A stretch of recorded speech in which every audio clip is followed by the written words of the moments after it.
Assalamualaikum warahmatullahi wabarakatuh. Perkenalkan, nama saya Eri Fitrizal. Bagaimana kabar adik-adik semuanya? Semoga adik-adik di rumah sehat-sehat saja. Jangan lupa ya, selalu mengikuti anjuran pemerintah untuk menjaga kesehatan dan menghindari COVID-19. Pada hari ini kita akan mempelajari tema 5, yaitu ekosistem. Mungkin adik-adik di rumah sudah mempelajari tentang ekosistem, tapi di sini Bapak akan menjelaskan tentang keseimbangan ekosistem.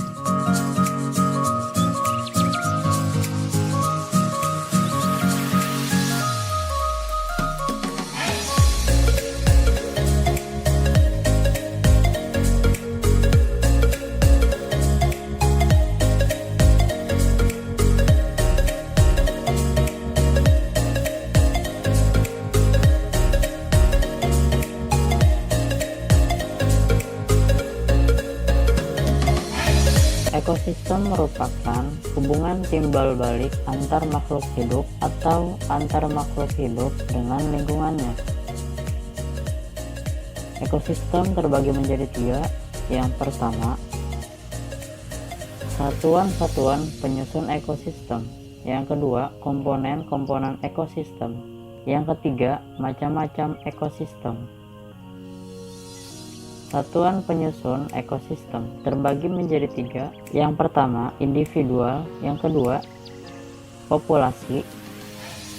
Yang ketiga, komunitas. Individual merupakan hidup tunggal dengan contohnya seekor ikan, seekor kura-kura, sebuah pohon. Populasi adalah sekelompok individu yang sejenis mendiami tempat tertentu, contohnya sekelompok ikan dalam laut, sekelompok kaktus di gurun. Komunitas yaitu kumpulan populasi yang berbeda dan hidup bersama di tempat tertentu. Komunitas laut. Komponen penyusun ekosistem terbagi menjadi 2. Yang pertama, abiotik, merupakan komponen benda tidak hidup. Yang kedua, biotik, komponen yang terdiri dari makhluk hidup. Contoh abiotik adalah tanah, batu, air, cahaya matahari. Dan contoh biotik adalah tumbuhan, hewan dan manusia. Macam-macam ekosistem dibagi menjadi 2. Yang pertama, ekosistem alami. Yang kedua, ekosistem buatan.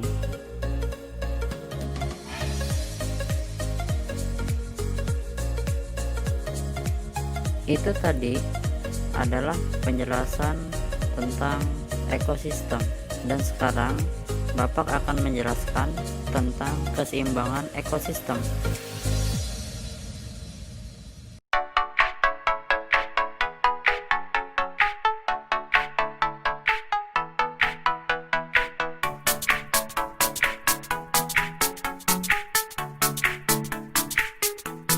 Keseimbangan ekosistem ditandai dengan terdapatnya aliran rantai makanan yang tidak terputus.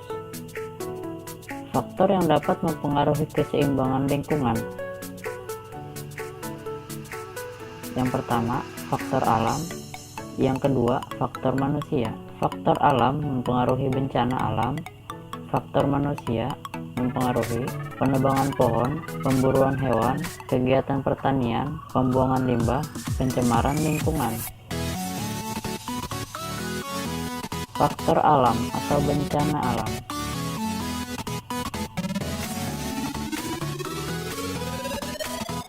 Dengan contohnya yaitu gempa bumi, gunung meletus, tanah longsor, keringan, banjir, tsunami, angin topan, tornado. Keseimbangan ekosistem dapat terganggu akibat kegiatan manusia dengan seperti berikut: penebangan hutan dan pembakaran hutan secara liar, pembuangan sampah atau limbah, penambangan, penggunaan pupuk dan pestisida yang berlebihan, pembangunan industri, perburuan liar dan penangkapan ikan secara liar, Ada juga pemanfaatan hewan dan tumbuhan yang dilakukan oleh manusia sehingga mengakibatkan bagian hewan yang sering dimanfaatkan manusia. Contohnya adalah kulit harimau dan macan tutul banyak dimanfaatkan manusia untuk pembuatan pakaian dan tas.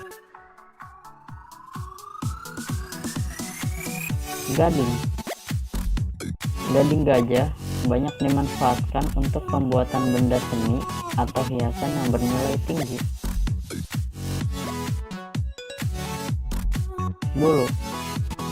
Bulu hewan tersebut banyak digunakan untuk pembuatan mantel.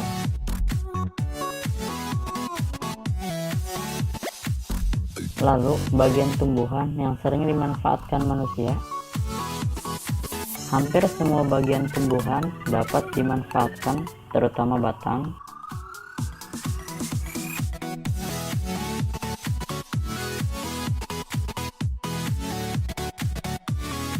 Ada banyak cara yang dapat dilakukan untuk mempertahankan kelestarian tumbuhan dan hewan.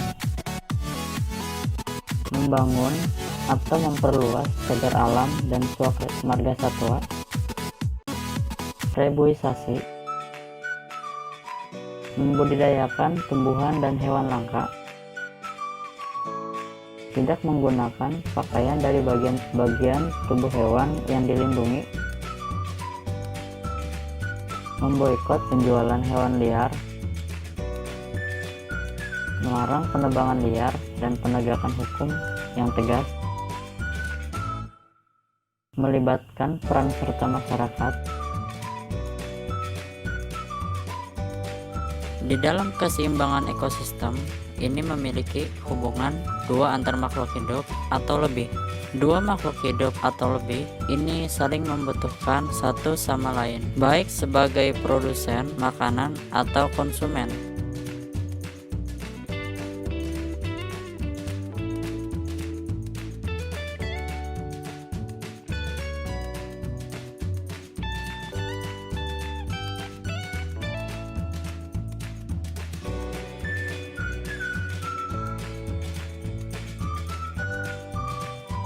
Bapak akan menjelaskan satu persatu apa itu rantai makanan dan apa itu jaring-jaring makanan. Bapak akan memberikan bacaan non-fiksi tentang rantai makanan dan jaring-jaring makanan. Silahkan adik-adik di rumah perhatikan bacaan berikut ini.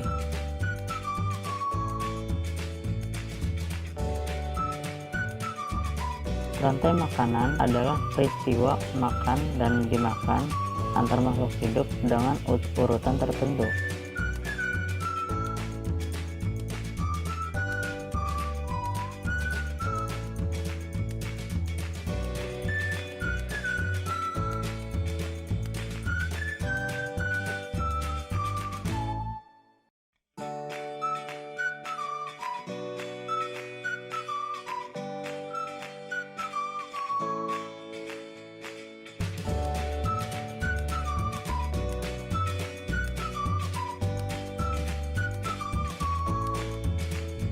Ini adalah salah satu rantai makanan.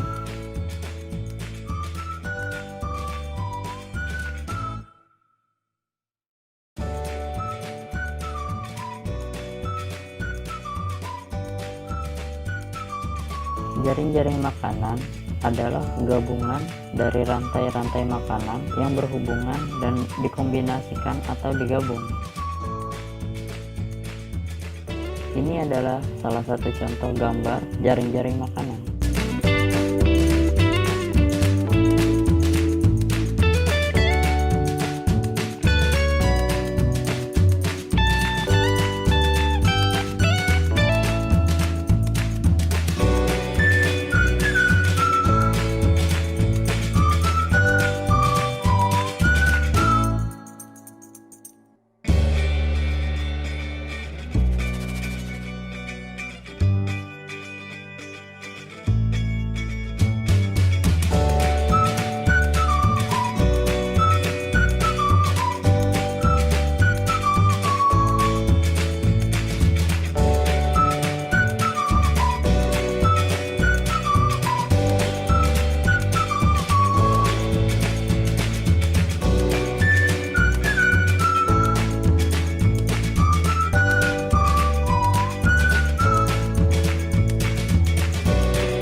adik-adik memperhatikan bacaan non-fiksi tersebut, sekarang Bapak akan memberikan latihan-latihan tentang bacaan non-fiksi tersebut. Jika adik-adik mengalami kesulitan dalam hal pengerjaan, silahkan untuk meminta bantuan atau bimbingan oleh orang tua kalian.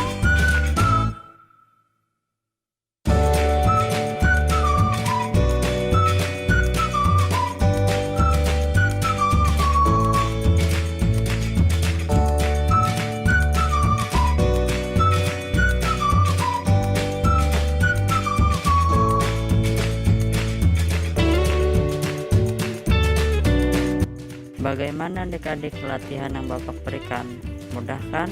Baik adik-adik, cukup sekian pembelajaran Bapak kali ini. Semoga bermanfaat buat adik-adik semuanya. Bapak akhiri, wassalamualaikum warahmatullahi wabarakatuh.